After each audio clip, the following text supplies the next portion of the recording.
दोस्तों आज का हमारा टॉपिक बड़ा इंटरेस्टिंग होने वाला है। आज हम देखने वाले हैं सोलर आयरन में आने वाले कुछ कॉमन प्रॉब्लम्स। सबसे पहला problem current leakage.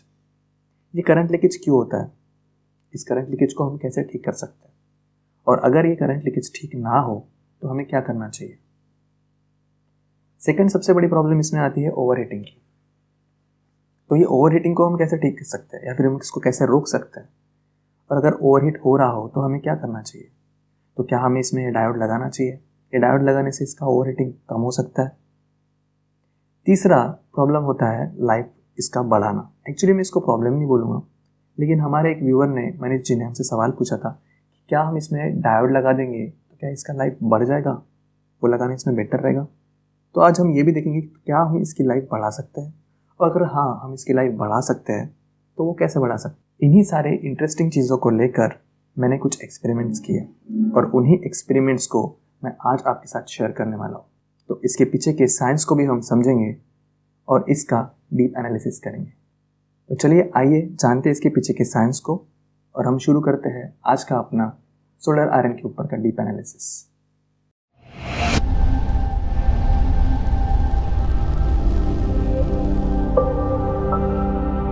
Brought to you and powered by Stubborn Curious.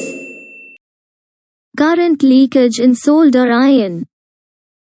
सबसे पहला और सबसे बड़ा प्रॉब्लम करंट लीकेज। आसान भाषा में अगर बताऊं तो करंट लीकेज का मतलब होता है,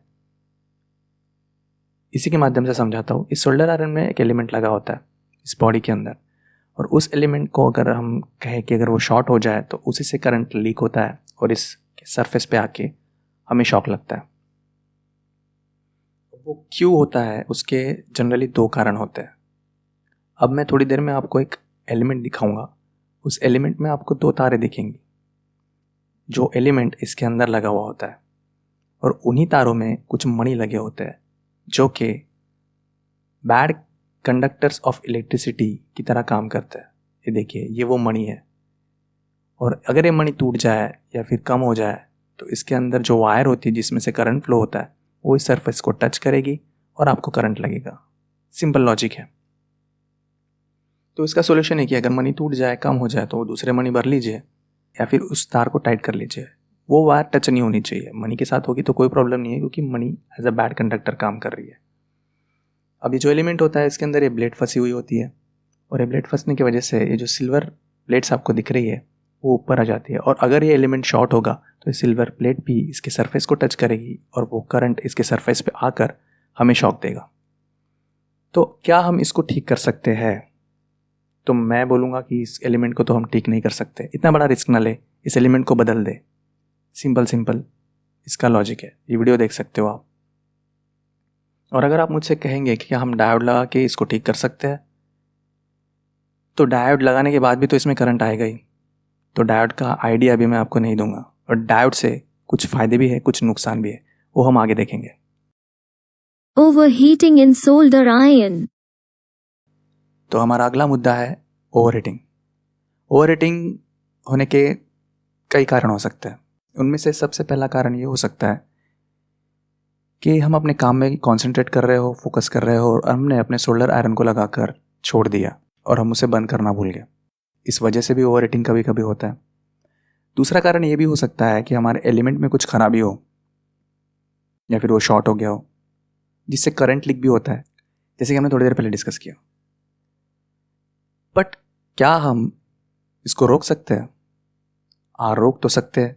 इसके लिए हमें क्या करना चाहिए? इसके लिए हम इस पर डायोड लगा सकते हैं। तो क्या हम इसमें डायोड लगाना चाहिए? डायोड हम लगा सकते हैं, लेकिन जैसे मैंने आपको पहले कहा कि डायोड लगाने के अपने फ़ायदे और अपने नुकसान हैं, जिसके बारे में डिटेल में हम अपने साइंस वाले सेक्शन में देखेंगे। जिसको देखने के बाद आपको डिसाइड कर पाएंगे कि आपको डायोड लगाना चाहिए या नहीं लगाना चाहिए, और अगर लगाना चाहिए तो किस नंबर का लगाना चाहिए, और लगाने के बाद उसके क्या ड्रॉबैक है या फिर उसके क्या फ़ायदे हैं। तो डेफिनेटली मैं आप ही सलाह दूंगा, अगर ओवरहीट होने के कारण आपका एलिमेंट नहीं है और अगर आप उसको लगाकर भूल जाते हो, छोड़ देते हो, तो डायोड हमें यहाँ पे इंक्लूड करना चाहिए। आगे हम सेक्शन में देखेंगे इसके लाइफ लॉन्ग वाले पोर्शन को, कि क्या हम इसको लाइफ लॉन्ग या फिर इसकी लाइफ बढ़ा सकते हैं। देखते हैं नेक्स्ट सेक्शन में। increasing life of solder iron. तो क्या सच में हम सोल्डर आयरन की लाइफ बढ़ा सकते हैं? और अगर हाँ, तो कैसे बढ़ा सकते हैं? मेरा जवाब है बढ़ा सकते हैं। कुछ हद तक तो बढ़ा ही सकते हैं, और वो भी डायोड का इस्तेमाल करके। अब आप में से कई लोग जो वीडियो देख रहे होंगे, मे भी उन्हें पता होगा कि डायोड का एग्जैक्टली काम क्या होता है। अगर आपको पता हो तो आप कमेंट सेक्शन में ज़रूर लिखिए, और जिनको नहीं पता है मैं उनको थोड़ा शॉर्ट में बता दूं, वरना हम तो इसे साइंस सेक्शन में डिटेल में देखने ही वाले हैं, और तब आपको पता चल जाएगा कि मैं यहाँ पे क्या कहना चाह रहा था। डायोड का काम ये होता है कि वो जो पावर सप्लाई हो रही है या फिर एनर्जी एक जगह से, एक पॉइंट से दूसरे पॉइंट जा रही है, उसको वो फिल्टर करता है या फिर रिड्यूस करता है। तो डायोड का इस्तेमाल करके हम इसमें बदलाव ला सकते हैं। वो देखेंगे कि कौन सा नंबर का लगता है और कैसे लगाना है। Science behind all these things. अब इन सब के पीछे के साइंस को और मेरे किए हुए एक्सपेरिमेंट्स को मैं आपको आसान भाषा में समझाने की कोशिश करता हूँ। ऑल्टरनेट करंट को देख लेते हैं हम सबसे पहले। जैसे कि कई लोग इस वीडियो को देख रहे होंगे, जानते होंगे कि ऑल्टरनेट करंट वेव फॉर्म में चलता है। मतलब कि जैसे समुद्र में लहरें चलती है, उसी तरह से ये फ्लो करता है। ये एक डायरेक्शन में नहीं चलता। ऑल्टरनेट करंट हमेशा आगे पीछे होते रहता है। हम जब इसको एलिमेंट को डायरेक्ट कनेक्ट करते हैं, हमारा एलिमेंट 35 वाट का है, इसे फुल पावर मिलता है और ये अच्छे से हीट हो जाता है, और इसे हीट होने में ज़्यादा टाइम भी नहीं लगता क्योंकि ये डायरेक्ट कनेक्ट है। और एक चीज़, ऑल्टरनेट करंट को जो वेव फॉर्म में चलता है उसको टेक्निकल लैंग्वेज में फुल वेव रेक्टिफिकेशन या फिर रेक्टिफायर भी बोलते हैं। अब हम डायोड की बात कर लेते हैं। जैसे ही हम इसमें डायोड लगाते हैं, हमारा full wave rectifier half wave rectifier में कन्वर्ट हो जाता है। क्योंकि कुछ लोग नहीं जानते, मैं बता दूं, डायोड पावर को आधा करने का, जैसे कि उसके शब्द में ही छुपा है, हाफ वेव रेक्टिफायर आधा करने का या फिर फिल्टर करने का काम करता है। मान लीजिए हमारा एलिमेंट 60 वाट का होता, तो 65 वाट का आधा पकड़ लीजिए, करीब 35 वाट हो जाता। अब आपको ध्यान में आ रहा होगा कि इसे ओवर हीटिंग कैसे कम होता है।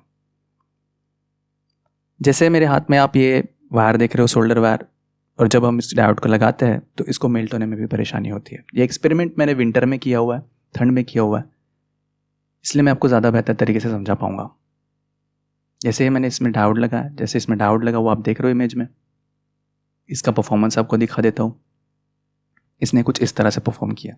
मतलब जब हमको डीसोल्डरिंग करना होता है तभी इतना अच्छा परफॉर्म नहीं करता, और इसका हीट होने का टाइम भी बढ़ जाता है। इस इमेज में आप देख सकते हो मैंने डायोड को हटा दिया, और जब मैंने डायोड हटाया तब ऑल्टरनेट करंट की मदद से, क्योंकि इसमें कोई डायोड नहीं लगा हुआ था, ये हीट अच्छे से हुआ।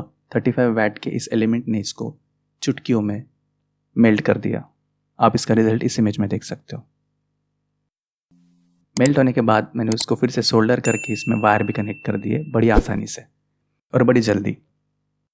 तो अब ये आपके ऊपर मैं छोड़ता हूँ कि आपको इसमें डायोड लगाना है या नहीं लगाना है, क्योंकि आप इसके पीछे के साइंस को भी समझ चुके हो और आपको सारे सवालों के जवाब भी मिल चुके हैं। तो डिसाइड आपको करना है कि आपको आपके एलिमेंट के साथ और सोल्डर आयरन के साथ क्या करना है और उसे कैसे यूज़ करना है। अब चलिए देख लेते हैं कि डायोड किस तरह से इंस्टॉल करना है और किस नंबर का डायोड इसमें हमें लगाना पड़ेगा। Diode number and installation technique. तो चलिए अब देख लेते हैं कि हमें इसमें डायोड लगाना किस तरह से।